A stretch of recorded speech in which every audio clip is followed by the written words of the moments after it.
சிம்ம ராசி 2025 சனி குரு பெயர்ச்சி பலன்கள். சிம்ம ராசிக்காரங்களுக்கு 2025 என்ன மாதிரியான மாற்றங்களை கொண்டு வரப்போகுது?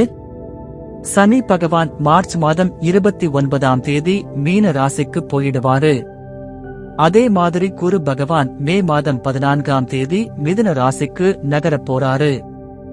இவங்க இருவரும் ராசிக்கு 8ஆம் இடம் 11ஆம் இடம் வந்ததாலே சில தடங்கல்கள், சில லாபங்கள், சில கஷ்டம் கூட இருக்கலாம்.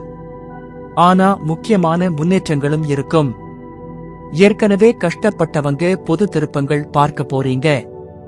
பணம், தொழில், வேலை, ஆரோக்கியம், குடும்பம், காதல் எல்லாத்திலும் மாறுதல்கள் வரப்போகுது. என்ன பண்ணணும், எப்படி சமாளிக்கணும், யாரை கேட்கணும்?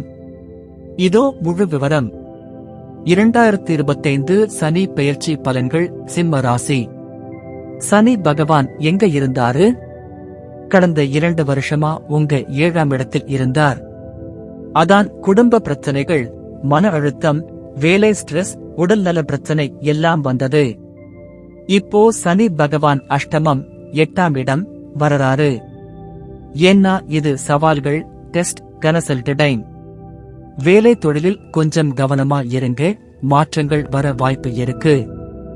செலவுகள் திடீர்னு அதிகமாகலாம். கஷ்டப்பட்டு சம்பாதிச்சதை வீணாக போக விடாதீங்க. உடல்நலம் கஷ்டம் கொடுக்கலாம். எப்போதும் லைட்டா இருக்காதீங்க. பக்காவா ஹெல்த் செக்கப் பண்ணிக்கோங்க. குடும்பத்தில் தேவையில்லாத அசம்பாவிதங்களா பிரச்சனை வரலாம். பொறுமையா இருக்கணும். புதிய வாகனம் வாங்குறதோ, புதிய முதலீடுகளோ கொஞ்சம் ஜாக்கிரதையா பாருங்க. எதுக்கு எல்லாம் கவனமா இருக்கணும்?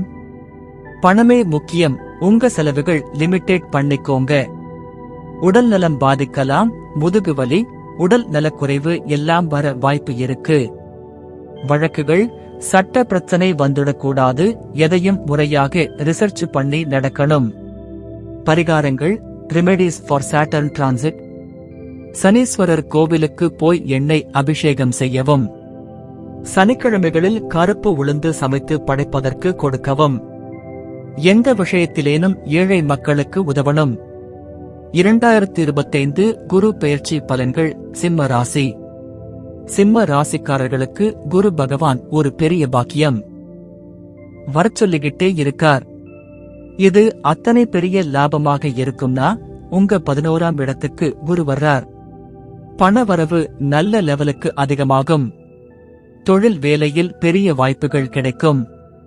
வீடு, வாகனம் வாங்கலாம்னு இருந்தவங்களுக்கு நல்ல சந்தர்ப்பம்.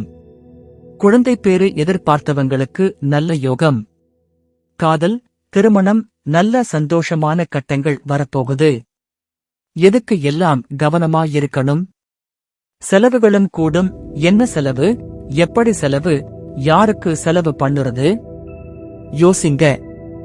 குடும்பத்தில் சில நேரங்களில் கருத்து வேறுபாடு வரலாம்.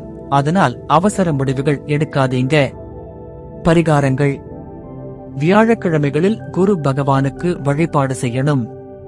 தங்கம், வெள்ளி போன்ற நாணயங்களை சேமிக்கணும். அன்னதானம் செய்யும் பழக்கம் வைக்கணும். இந்த ஆண்டு எப்படி இருக்கப் போகுது? பணம் வருது, ஆனா கவனமா செலவு பண்ணணும். குடும்பத்தில் சந்தோஷம் வரும், ஆனா சில பிரச்சனைகள் ஏற்படலாம்.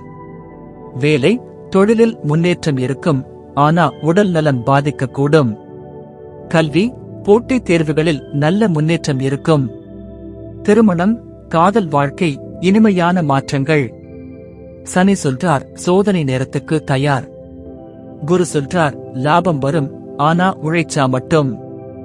செய்த பயணம், மன அமைதி இரண்டும் சேர்த்தா உங்க வாழ்க்கை ரொம்ப நல்லா போகும். நல்லது நடக்கட்டும். பக்தியோடு இருங்க. பொறுமையா இருந்தா நிச்சயம் வெற்றி உங்கதான்.